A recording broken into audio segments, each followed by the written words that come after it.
Hey everyone, how's it going? So last time we went over the installation of our first third-party package, and we just installed a real simple package which allows us to add color to our console logs. So if I say npm start real quick, you'll see we had all the colors there, which were from the example on their npm page. But I do need to mention something, and that's just a quick note about the npm install command.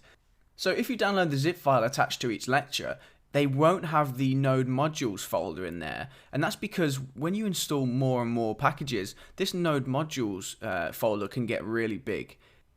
So if a package needs some other code, it'll bring that in too, and basically all the code it needs to run using this module will be inside this node modules folder. So like I said, this folder can get really big and it can really add to the file size of this whole project. So I'm not going to be including this in the zip files, and that's quite a common practice. And the reason for that is when you download a project, you usually just run npm install, and it will go ahead and install all the dependencies. So it will go to package.json, go and find the dependencies it needs, and install each one of them.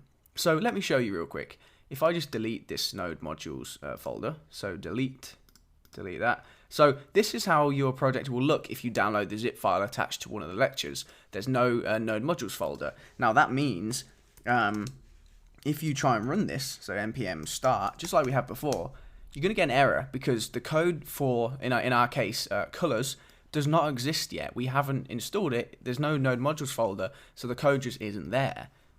So it even gave me a little clue. You can see, did you mean to install, because the node module's missing. But it's really simple to fix this. All we're going to do is just run npm install, like that, and it will go ahead and install all the dependencies it needs for this project. Now, if I just refresh this folder by clicking this refresh button, you'll see we have the node modules folder back, and it's exactly the same as it was. So now if I run npm start, you will see the same output we had before.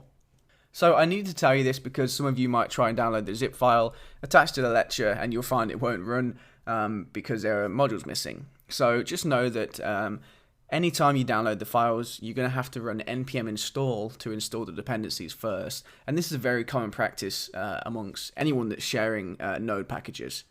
Usually the first thing you do when you download some source code is run npm install to set the project up with all the dependencies that it needs.